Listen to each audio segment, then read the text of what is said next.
Сәлеметсіз бе оқырман. Бүгін біз алгебралық өрнектер және алгебралық өрнектерді түрлендіру тақырыбын өтеміз. 7-ші сынып 6-шы тарау. Қосу, азайту, көбейту және дәрежеге шығару амалдары арқылы құрастырылған құрамында айнымалылары бар өрнектерді бүтін өрнектер деп атаймыз.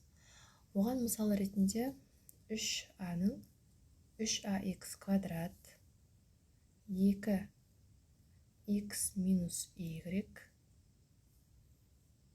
a-ның квадраты x плюс b-ның y квадраты плюс cx түріндегі немесе ax бөлінген 2 минус c түріндегі өрнектерді алуымызға болады. Бұл өрнектер бүтін өрнектер. Енді 2a азайтылған b-ның кубы бөлінген c минус x түріндегі өрнектер a минус x бөлінген a плюс x плюс 2x бөлінген a минус x және 8π квадрат бөлінген 11q өрнектерінде жоғарыда аталған амалдардан өзге айнымалысы бар өрнектерге бөлу амалы да бар. Мұндай құрамында айнымалысы бөлімінде кездесетін бөлшектері бар өрнектер бөлшек өрнектер деп аталады. Жалпы алғанда бүтін және бөлшек өрнектерді біз алгебралық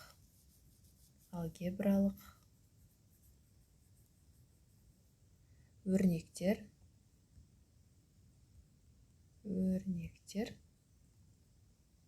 деп атайды екенбіз.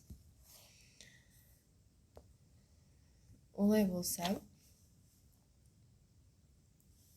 мына b-дан a, яғни a бөлінген b түріндегі өрнекті біз алгебралық бөлшек деп атайды екенбіз. Мұндағы a және b сандары рационал өрнектер, яғни алгебралық өрнектер. B-ның құрамында айнымалылар бар болса, ол өрнектерді біз алгебралық бөлшектер немесе рационал бөлшектер деп атайды екенбіз. Мысалы үшін 2x бөлінген x квадрат минус 5 түріндегі өрнегіміз біздің рационал бөлшектерге жатады. Немесе 3y қосылған 1 бөлінген 7y түріндегі өрнектеріміз рационал бөлшек түріне жатады екен. Алгебралық бөлшектерді қысқарту, яғни рационал бөлшектерді қысқарту. Натурал a және b және c сандары үшін мына түрдегі заңдылық орындалады, яғни a көбейтілген c, b көбейтілген c теңдігі орындалатынын жақсы білеміз. Бұл теңдік рационал бөлшектер үшін де орындалады, яғни алгебралық бөлшектер үшін де орындалады екен. Алгебралық бөлшектер үшін b-дан a көбейтілген c, b көбейтілген c теңбе-теңдігі орындалады. Мұнда b-мыз 0-ге тең емес, c-мыз 0-ге тең емес. Теңбе-теңдікті дәлелдеуге үшін біз b-дан a бөлшегін m-ге тең болсын деп алайық. Онда a-ны табу үшін түрлендірейік. b көбейтілген m. Ондағы бөлшек сызығы бізге m-ге көбейту болып ауысты.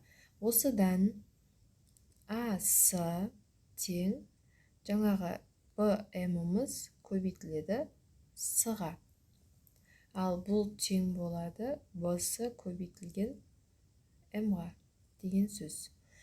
Бұл жерде b 0-ге тең емес болғандықтан a-c-мыз да тең b-c көбейтілген m-ге. Теңдігінен бөлшектің анықтамасы бойынша AC бөлінген BC тең m. Олай болса, жаңағы біздің теңдігіміз орындалатыны сөзсіз. А-сы бөлінген Б-сы. Ал осы теңбе-теңдіктің анықтамасына келетін болсақ, құрамындағы барлық айнымалылардың мүмкін мәндері жиынында ақиқат болатын теңдікті теңбе-теңдік деп атаймыз. Өрнекті оған теңбе-тең өрнекпен алмастыруды да теңбе-тең түрлендіру деп атайды екенбіз.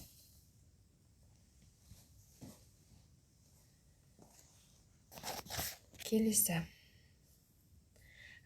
Егер бөлшектің алымының немесе бөлімінің таңбасын өзгертсек, онда бөлшектің де таңбасы өзгереді деген бізде математикада заңдылық бар.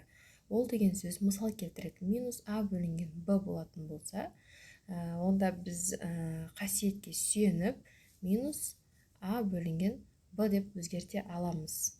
Және осы азайту алымына емес, мұнда алымына болу керек. Кешіресіздер, мұнда алымында. Енді осы біздің теріс таңбамыз бөлімінде болатын болса, оны да біз мына түрде түрлендіруімізге болады екен. Енді мысал ретінде мына бір есептерді қарастырайық. Бірінші мысал. 21y 3y-тің квадраты. Бұл деген сөз, бұл бөлшекте қысқартайық. 21-ді 3 пен 3y пен 7-нің көбейтіндісі деп алуымызға болады. Және 3y-тің квадраты дегеніміздің өзін 3y-тің көбейтілген y, яғни y-ға y-тің көбейтіндісі деп алуымызға болады. Сонда 3y пен 3y қысқарып, бөлімінде 7 бөлінген y қалады. Бұл алгебралық бөлшектерді қысқарту амалы болатын. Келесі, екінші бір мысалымыз а квадрат минус 9, дәл осы қысқартуға мысал аб плюс 3б. Бұл деген сөз, бұл жерде бізде мына жерде қысқаша көбейту формуласына байланысты біз 7-ші сыныпта бұл тақырыптан алынып қысқаша көбейту формулаларын өтіп қойғандықтан біз алымын а минус 3 а плюс 3 деп алуымызға болады. Және бөлшек сызығын сызамыз. Бұны жақшаның сыртына ортақ көбейткішті шығарып аламыз. А қосылған 3 бізде қалады. Демек, а плюс 3 пен а плюс 3-ті қысқартқан жағдайда бізде жауабы а минус 3 бөлінген в қалады. Есебіміз осылай жауабы шығады. Енді біз бір алгебралық бөлшектің, яғни 7y-тен 2x бөлшегінің бөлімін 35y куб түріне келтірейік. Ол үшін 35y куб дегеніміздің өзін 7y көбейтілген 5y квадрат деп алайық. Болғандықтан алымын да бөлімін де 5y квадратқа көбейтіп алайық. 5y квадрат көбейтілген 5y квадрат тең. Нәтижесінде 35y-тің кубы, мұнда